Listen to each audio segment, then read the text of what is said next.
In the shadow of a 15-story apartment complex overlooking a suburb of Washington, D.C., an asphalt-paved parking lot is at the heart of a development dispute. The conflict is over what community members in Montgomery County, Maryland, say lie inconspicuously below, potentially hundreds of bodies of freed slaves in their descendants buried in what was once a cemetery in the early 20th century. These are people who are so oppressed and so discarded and so disrespected in life, and now, even in death they meet the same fate, said Marcia Coleman Adebayo, president of the Bethesda African Cemetery Coalition, which formed in 2019 and whose members are seeking to preserve what is known as the Moses African. Marcia Coleman Adebayo, president of the Bethesda African Cemetery Coalition. Gail Rubin. A lawsuit filed last month by the coalition seeks to block the county's pending $50 million sale of the apartment complex property, Westwood Tower, to the investment firm Charger Ventures. The suit alleges that Montgomery County's Housing Opportunities Commission is violating state law by failing to get court approval for the sale, which is required when cemetery property is involved. The coalition was victorious this month when a Montgomery County judge issued a temporary restraining order blocking the sale until at least Monday, when another hearing is scheduled. A judge will decide whether to grant an injunction, which would further prevent the sale until the lawsuit is resolved. Otherwise, the DL could move forward. It's unclear what might become of the parking lot property itself. Stephen Lieberman, a coalition attorney, told the judge at this month's hearing that he believes a developer could end up exploiting the site. The developer is not buying that property to leave a parking lot in place, Lieberman said, according to a transcript. He's not buying that property to build a museum. Westwood Tower, Google Maps. The Housing Opportunities Commission declined to comment. Charger Ventures didn't immediately respond to a request for comment. The friction in Montgomery County, one of the wealthiest in the U.S. and where white people make up the largest racial group, is only one example of a large effort nationwide to investigate and preserve historic black grave sites, many at risk of being forgotten or destroyed, if they're discovered at all, said Lynn Rainville, an anthropologist and director of institutional history and the museums at Washington and Lee University in Lexington, Virginia. Tulsa open search for possible mass graves from 1921 riot. October 4, 201,801 to 49.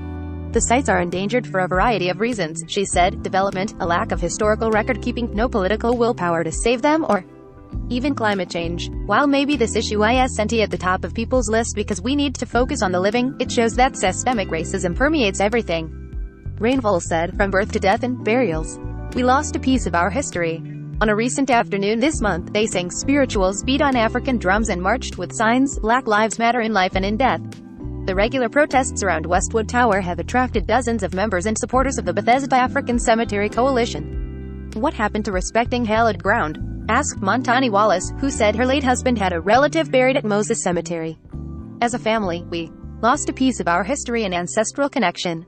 Supporters of the Bethesda African Cemetery Coalition performed September 10th to raise awareness of the Moses African Cemetery in Bethesda, Maryland. Gail Rubin. The cemetery is what's left of a historic black community in Bethesda's River Road enclave. The chapter of a black fraternal society, White's Tabernacle No. 39, bought the 1-acre parcel in 1911. The chapter had operated a cemetery, which historical records indicate included about 200 graves, and members planned to relocate them to its new property. Many of those interred at Moses Cemetery were described as freed slaves and people who once worked among the farms and tobacco plantations in the area before the Civil War. In 1958, as black families along River Road were squeezed out by development, White's Tabernacle sold the cemetery property. Part of the land became the home of the parking lot for Westwood Tower, built in 1968. While records about what was done to the graves are murky, people have recalled stories of construction workers unearthing bones and dumping the remains dozens of yards away near a storm sewer. For decades, the former cemetery site was lost to history. In 2016, Macedonia Baptist Church, the sole surviving cultural institution of the local black community, began an advocacy campaign to commemorate the parcel, according to a historical report in 2018. While Lieberman said no one has used radar equipment or dug up the land to determine how many graves there may be, there is enough evidence through records to indicate the existence of bodies, estimating that there are as many as 500. During this month's hearing, Frederick A. Douglass, a Housing Opportunities Commission attorney, questioned the coalition's urgency about stopping a sale and the validity of the historical evidence. He lampooned the coalition's messaging: "I've got 500 graves under this parking lot, and they're going to be desecrated by this mean, bad developer in Hawk, this entity that does things in the dark at night." To say that Hawk is continuing that evilness by selling this particular property that has graves is a bit much, Douglass added. Supporters of the Moses African Cemetery in Bethesda, Maryland, marched past Macedonia Baptist Church on September 10 to protest the plan to sell the land. Gail Rubin. The coalition has urged Montgomery County Executive Mark Elrick, a Democrat, to stop the sale. Before the coronavirus pandemic, Elrick had held meetings about Moses Cemetery with the community. He said he would welcome continued discussions and called on county park and planning officials to fully engage with residents. But his hands are tied, he said, because he doesn't have the power to set the conditions of a sale. He would favor an independent assessment to accurately record what lies underneath the land, which he said must be memorialized. There's a long history of destroying Black history and destroying the remnants of their culture and their memory, Elrick said. It's important to get this right, a metaphor for the larger narrative. Archaeologists and community groups throughout the country are undertaking similar preservation efforts. Unmarked Black graves have been discovered in places like Elizabeth, New Jersey, Clearwater, Florida, and Clemson, South Carolina.